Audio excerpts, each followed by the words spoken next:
Hindi Bible study में जुड़े सभी मसीही भाई बहनों का मैं प्रभु यीशु मसीह के जीवित पवित्र नाम में अभिनंदन करती हूँ।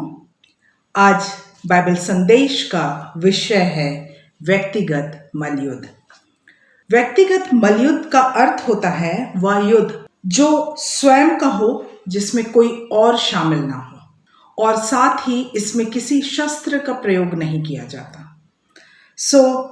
आज हम व्यक्तिगत मलयुद्ध के विषय में बात करेंगे और देखेंगे कि परमेश्वर की ओर से या वचन के माध्यम से सीखने पाएंगे कि कैसे हम अपने मलयुद्ध में विजय को प्राप्त कर सकते हैं। स्वयं का मलयुद्ध एक ऐसा युद्ध होता है जिसमें हम किसी और को शामिल कर नहीं पाते, भले वो हमारे परिवार के लोग हों, हमारा लाइफ पार्टनर हो, हमारे बच्चे हों, हमारे माता पिता हों, हमारा कोई साथी या मित्र हो, लेकिन हम अपने युद्ध में अकेले हो जाते हैं। ये युद्ध किसी भी प्रकार का हो सकता है, चाहे वो हमारी अपनी कुछ ऐसी आदतें हैं जिनसे हम बाहर निकलना चाह रहे हों, कोई छुटकारा हो सकता है कुछ हमारे वैचारिक सोच हो जिनसे हम बाहर निकलना चाहते हैं, या फिर हमारी बीमारियां हैं, या फिर हमारे किसी प्रकार के गुप्त पाप हैं जिनसे कि हम बाहर आना चाहते हैं। और हमारा ये मलयुद्ध जिससे हम प्रभावित हो रहे हैं, उसको हम किस प्रकार से करने पाएंगे, हम वचन से सीखेंगे। और हम पहले एग्जाम्पल को लेंगे जो हमें उत्पत्ति की पुस्तक में देखने को मिलती है। और उत्पत्ति की पुस्तक और उसका 32वां अध्याय उसके 22 पद से हम देखने पाते हैं, यहाँ याकूब के मलयुद्ध के विषय में लिखा हुआ है।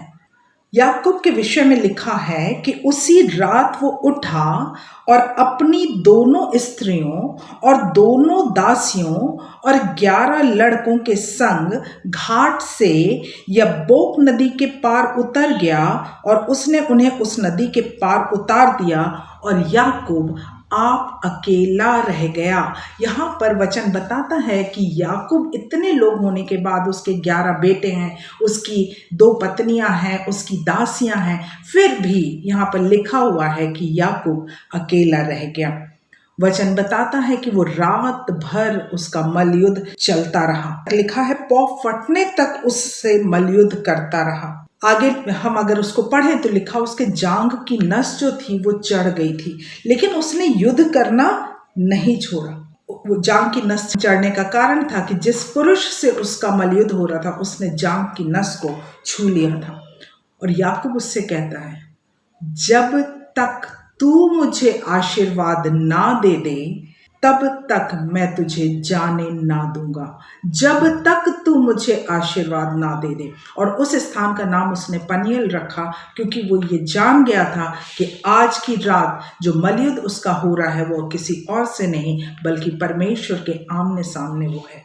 जब आप अपने मलयुद्ध में परमेश्वर के आमने सामने हो, आप तब तक उस युद्ध में बने रहें जब तक आप परमेश्वर की ओर से आशीष को प्राप्त नहीं कर लेते। जैसा कि याकूब कहता है कि जब तक तू मुझे आशीर्वाद ना दे दे तब तक मैं तुझे जाने ना दूंगा। परमेश्वर से इसी प्रकार से हम अपने प्रार्थनाओं को कर सकते हैं, जब तक कि परमेश्वर हमें आशीर्वाद ना दे दे तब तक हम उसे जाने ना दें। इससे हम सीखने पाते हैं कि अपने मलयुद्ध को हम तब तक जारी रखें जब तक परमेश्वर से आशीर्वाद को प्राप्त नहीं कर लेते। दूसरी बात जो हम सीखने पाते हैं वचन से, और वो ये है कि अपनी याचना को अधूरा ना छोड़े। ये हम पाते हैं उत्पत्ति की पुस्तक उसका 18वां अध्याय।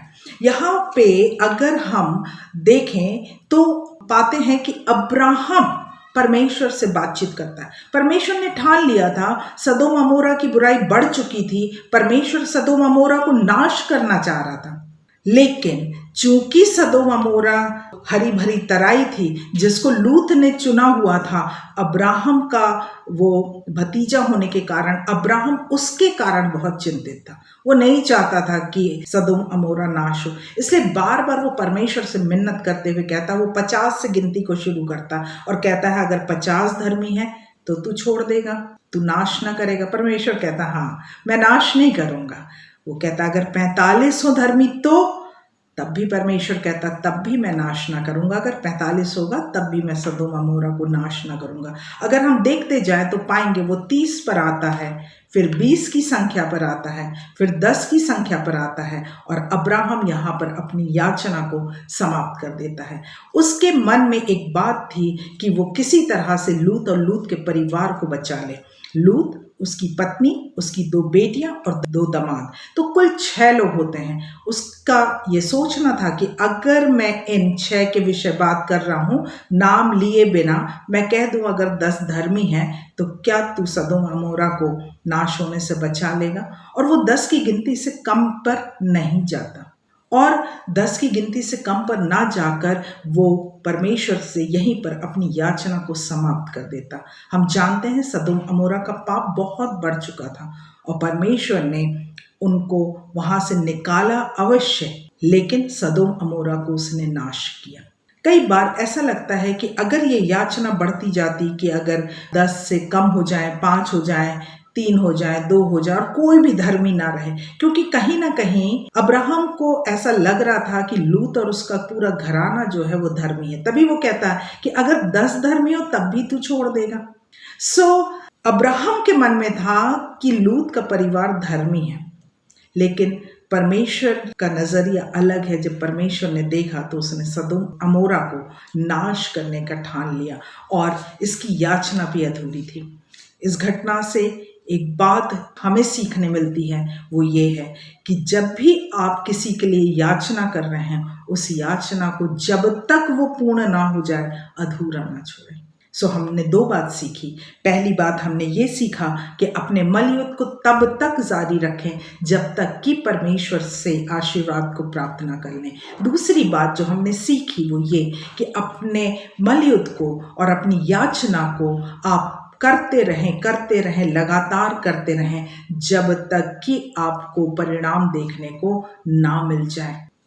और उसके बाद हम आगे अगर देखें तो हम एक और उदाहरण को देखने पाएंगे और वो है दाऊद का। हम जानते हैं कि एक पलिश्ती व्यक्ति था और वो पलिश्ती व्यक्ति बहुत लंबा चौड़ा था। वचन बताता है कि वो 40 दिन तक लगातार इजराइलियों को ललकारता रहा और इजरायली पहाड़ के ऊपर चढ़कर पांति बांधे खड़े थे, लेकिन उनकी हिम्मत नहीं हो रही थी कि उस पलिश्ती व्यक्ति का आकर सामना करे।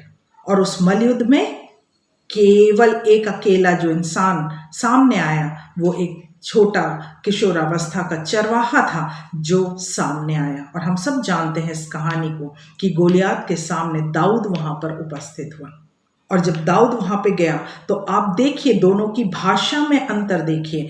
गोलियात जो है वो अपने डील डॉर पर और जो उसके पास सामान था, जो शस्त्र थे, जो उसने कुछ पहना धारण किया था, वो उनके ऊपर बातचीत करता है। लेकिन जब दाऊद उसके सामने आता है, ललकारता है, तो दाऊद उससे कहता है तू तो तलवार और भाला और सांग लिए हुए मेरे पास आता है, परंतु मैं सेनाओं के यहोवा के नाम से तेरे पास आता हूं जो इजरायली सेना का परमेश्वर है। जो दाऊद की ललकार थी, उस ललकार में वो परमेश्वर के नाम को महिमा देता है। तीसरी बात जो हम वचन में से सीखने पाते हैं वो ये है कि अपने मलयुद्ध में परमेश्वर के नाम को महिमा दें। जैसा कि दाऊद ने परमेश्वर के नाम को महिमा देते हुए कहा, तू तो तलवार और भाला और सांग लिए हुए मेरे पास आता है, परंतु मैं सेनाओं के यहोवा के नाम से तेरे पास आता हूं। उसने अपने यहोवा के नाम को ऊंचा किया। और हम सब जानते हैं कि सिर्फ एक ही पत्थर, एक ही गोफन, एक ही पत्थर से उसने गोलियात का काम जो था वो तमाम कर दिया। आपका संघर्ष गोलियात जैसा कितना भी बड़ा क्यों ना हो, आप अपने आप को दाऊद जैसा छोटा और कमजोर भी मान रहे हो, लेकिन जब आप परमेश्वर के नाम को ऊंचा करते हैं, यकीन जानिए कि परमेश्वर उसके कारण आपको विजयी बनाता है। तीसरी बात हम सीखने पाए कि अपने मलयुद्ध में परमेश्वर के नाम को महिमा दें। चौथे एग्जाम्पल को देखेंगे और वो जो चौथा एग्जाम्पल है वो यीशु मसीह का है। लिखा हुआ है लूका 22 और 39 से आगे पढ़ें तो वहां हम पाते हैं, यीशु अपने चेलों के साथ जैतून के पहाड़ पर गया और चेलों से उसने प्रार्थना करने को कहा और आप उनसे अलग एक ढेला फेंकने की दूरी भर गया और घुटने टेक कर प्रार्थना करने लगा। उसके चेले उसके साथ थे, लेकिन उसने कहा प्रार्थना करने को उनसे कहा और आप उनसे अलग होकर एक ढेला, जहां तक ढेला पहुंच सके वहां जहां तक वो पत्थर पहुंच सके उतनी दूरी पर यीशु मसीह अकेला, यहां उसका मलयुद्ध है, यीशु मसीह का मलयुद्ध है और वो अकेला चला गया, जबकि उसके साथ सब लोग थे। कई बार हमारी परेशानियां भी इसी तरह की होती हैं, कई बार ऐसे संकट होते हैं, ऐसी मुसीबतें होती हैं जहां आपके अपने आपके साथ होते हुए भी आपका सपोर्ट नहीं कर पाते, आपको वो सहारा नहीं दे पाते और आपको अपनी पीड़ा में अकेले ही रहना पड़ता है और आप अकेले स्वयं उस लड़ाई को करते रहते हैं अपने जीवन में।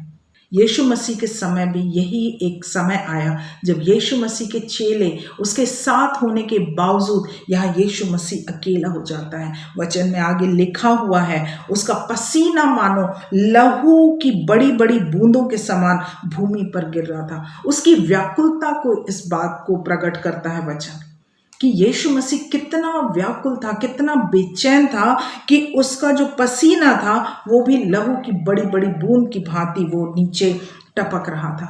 ये उसकी वेदना को दर्शा रहा है, क्योंकि यीशु मसीह जानता था कि जब वो सबके पापों का बोझ उठाकर क्रूस पर चढ़ेगा तो पापों का बोझ उसके ऊपर होने के कारण एक समय ऐसा आएगा जब परमेश्वर उससे अलग हो जाएगा।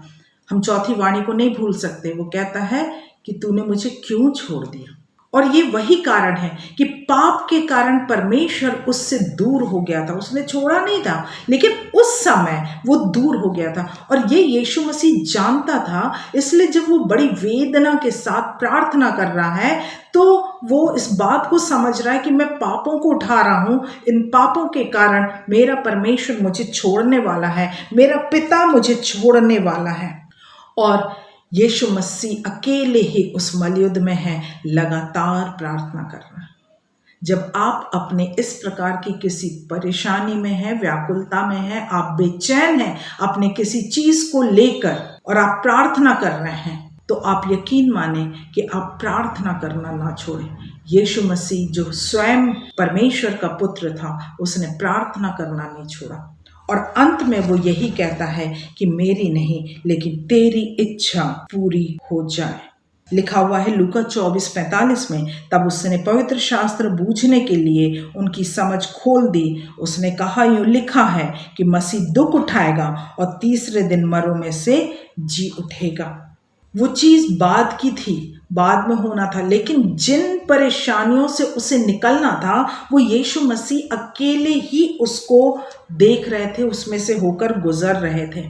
सो जब वो उस वेदना में से होकर गुजर रहे थे, उन्होंने यही कहा कि जैसा तू चाहता है वैसा हो। जब हम इस तरह से अपनी बातों को परमेश्वर के सामने रख देते हैं, अपने विचारों को, अपने मलयुद्ध को, मैं आपको यकीन दिलाती हूँ, प्रोत्साहित करना चाहती हूँ कि बाद में विजय आपका ही होगा। यीशु मसीह को एक बड़ा नाम परमेश्वर के द्वारा दिया गया इन वेदनाओं के पार करने के बाद। सो चौथी बात हमने सीखी कि जब हम अपने व्यक्तिगत मलयुद्ध में हैं तो उस समय हम किसी भी हाल में प्रार्थना करना ना छोड़ें। निरंतर प्रार्थना में लगे रहो, ये वचन हम में से हर एक को पता है। सो हम निरंतर प्रार्थना में लगे रहें। पांचवी चीज जो हम वचन में से सीखने पाते हैं और वो ये है, वो एग्जाम्पल हम बाइबल के प्रथम अध्याय में देखते हैं। लिखा हुआ है जैसा परमेश्वर ने कहा वैसा हुआ। आगे वचन को पढ़ें तो लिखा है और उसने देखा कि अच्छा है।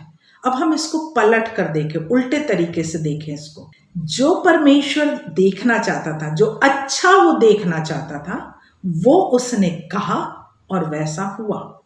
उसने कहा उजियाला हो, उजियाला हुआ, क्योंकि वो उजियाला देखना चाहता था, वो अंधेरा नहीं देखना चाहता। वो उजाला देखना चाहता था। सो जो आप अपने जीवन में देखना चाहते हैं, वचन के अनुसार आप उन्हें बोलें।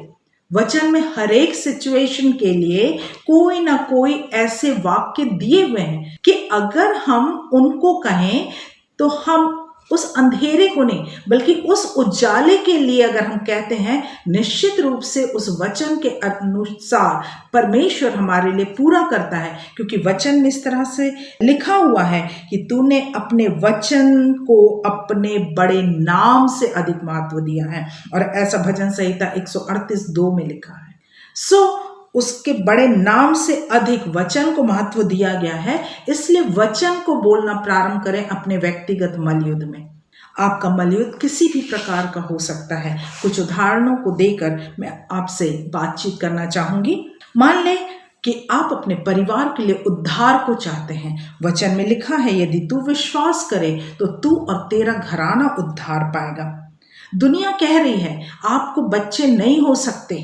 वचन कहता है वो बांझ को आनंद करने वाली माता बनाता है। दुनिया कह रही है आपका बच्चा बिगड़ा हुआ है। वचन में लिखा हुआ है यशायाह 54:13 में, तेरे बच्चे यहोवा के सिखलाए हुए होंगे। भले दुनिया बोले, भले आपको दिख रहा है कि बच्चे दूसरे रास्ते पे जा रहे हैं, लेकिन वचन बोलते रहें कि मेरे बच्चे जो हैं वो यहोवा के सिखलाए हुए हैं, मेरे बच्चे यहोवा के सिखलाए हुए हैं, और निश्चित आप इस तरह से आशीष को पाएंगे। अगर आप बीमारी के दौर से गुजर रहे हैं, लगातार दवाइयों के बाद भी हमारे शरीर को आराम नहीं मिल रहा, हम लगातार प्रैक्टिस में बना लें, उसके कोड़े खाने से हम चंगे हुए, उसके कोड़े खाने से हम चंगे हुए, और निश्चित रूप से हम चंगाई को देखने पाएंगे। अगर आपको लगता है आपकी नौकरी नहीं लग रही, आपके बहुत प्रयासों के बाद भी आप उस नौकरी को प्राप्त नहीं कर पा रहे, वचन कहता है कि तू अपनी कमाई को निश्चय खाने पाएगा। भजन संहिता 128:2 में लिखा है। सो हर सिचुएशन के लिए वचन दिया हुआ है। हम कुछ और भी चीज़ों को आपसे शेयर करना चाहते हैं। अगर आप उद्धार का मार्ग चाहते हैं तो यूहन्ना 3:3 में और यूहन्ना 3:16 में है, साथ में रोमियो 10 और 6 में भी है। तो उद्धार का मार्ग पाना चाहते हैं तो आप इन पदों को बोल सकते हैं। अगर चिंता के समय आपको शांति चाहिए तो आप फिलिपियो 4:6-7 को बोल सकते हैं, या यूहन्ना 14 को आप पढ़ सकते हैं। अगर भय के समय आपको साहस चाहिए तो आप इब्रानियों 13:5-6 को बोल सकते हैं। अगर निर्णय के समय आपको कोई मार्गदर्शन चाहिए तो निश्चित रूप से आप याकूब 1:5-6 और इब्रानियों 4:16 को कहकर आप अपने मलयुद्ध को जारी रख सकते हैं। अगर दुखों के समय आपको सांत्वना चाहिए तो 2 कुरिन्थियों 1 उसके 3-5 को आप बोलकर उस सांत्वना को प्राप्त कर सकते हैं। परीक्षा के समय अगर आपको शक्ति चाहिए तो आप याकूब 1:12 से लेकर 16 को बोलकर, वचन अगर आपको याद नहीं भी हो रहा तो आप बाइबल को खोल लें और बाइबल में से उसको लगातार जोर जोर से पढ़ते रहें और बोलते रहें। वचन कहता है यशायाह 57:19 में, क्योंकि परमेश्वर मुंह के फल का सृजनहार है, जीव के वश में ही मृत्यु और जीवन होता है।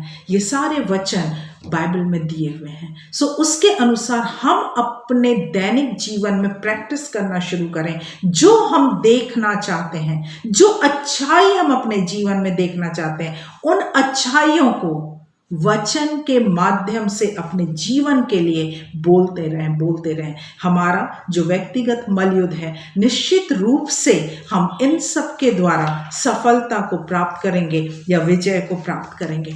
एक बार फिर से मैं दोहराना चाहूंगी कि यदि हम में से कोई अपने व्यक्तिगत मलयुद्ध में है तो 5 चीजें हमारे जीवन में हैं जो हम कर सकते हैं। पहली चीज, अपने व्यक्तिगत मलयुद्ध को तब तक जारी रखें जब तक कि परमेश्वर की ओर से आशीर्वाद को प्राप्त नहीं कर लेते। दूसरी बात, हम अपने मलयुद्ध में याचना तब तक करते रहें जब तक परिणाम को ना देख लें। मतलब हम याचना को अधूरा ना छोड़ें। व्यक्तिगत मलयुद्ध में तीसरी बात, व्यक्तिगत मलयुद्ध में परमेश्वर के नाम को महिमा दें। निश्चित जब हम परमेश्वर के नाम को महिमा देते हैं तब परमेश्वर हमको सफलता देता है।